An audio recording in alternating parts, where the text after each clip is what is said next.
Sasa kuna wengine wamejitokeza kama huyu, msijui mnaita nini, ya inspector. Mtu anatembea huko Ikuru, anafungua mdomo yake, watu wanahara kwa mdomo, anakuja kutapika kwetu. Lazima sisi kama Wakenya tuelewe vile inaendelea. Mimi tukiongozwa na Martha na tulikuwa tumetumwa na baba, tumeenda kule pande ya Meru,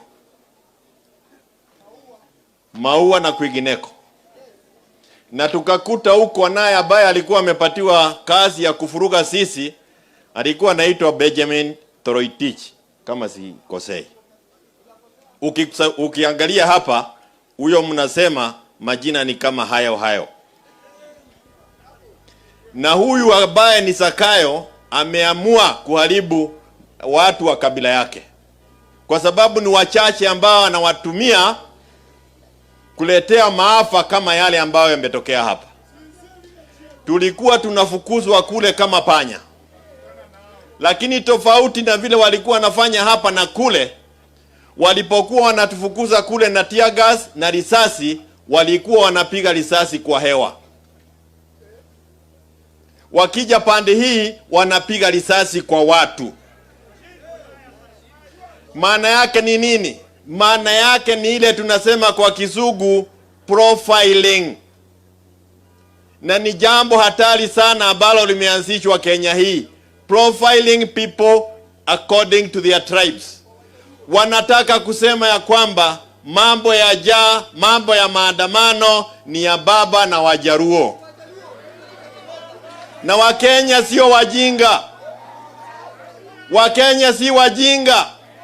Jaa iliyoko hapa ndio ile iko kule kwingineko ambapo tumetoka. Na ili aweze kufanya hii profiling, tunapofanya mambo ya kuomboleza hapa na kuzika waliokufa, anaenda sehemu nyingine kupeleka mchere na nyama ubafu ya mtu.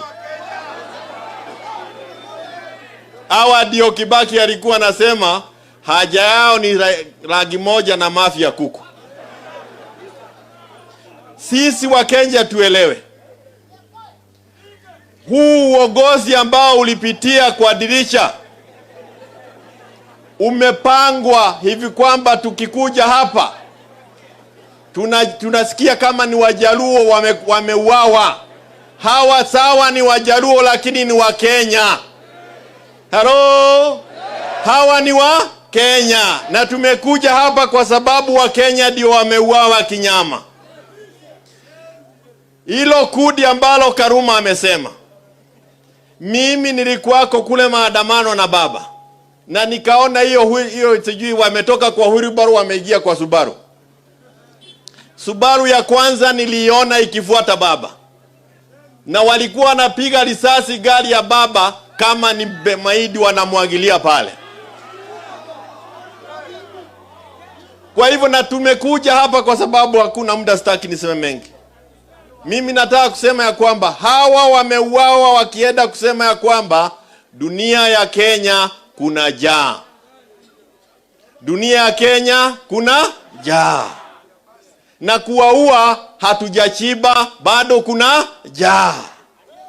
Na sisi ambao tumebaki hai tutapigana hata kwa miamba ya wale ambao wameenda mbele zetu, kwa sababu ni wengi watauawa. Hawa wameamua kuwaua Wakenya.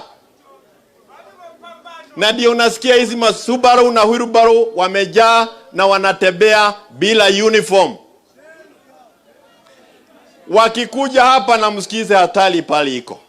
Hawa Wasakayo na hiyo timu yao, wakikuja hapa wanaita baba my brother. My brother. My brother. My brother. Wakienda kule Mount Kenya wanachema mzee ya kitendawili, mchawi.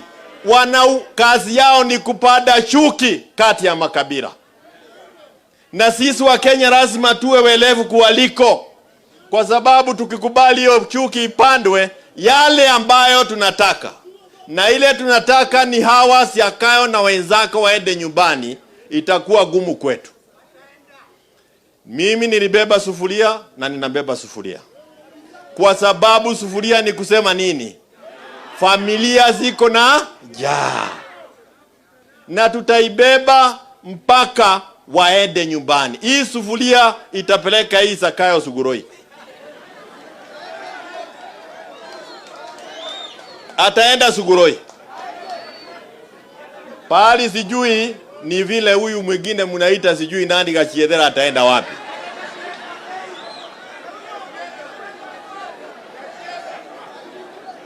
Mimi nataka kusema pole kwa familia, na niseme tena ya kwamba haya tulienda, tumeongozwa na mheshimiwa Karonzo, tumetumwa na baba, tukaenda Kitegela kule hospitali Charom.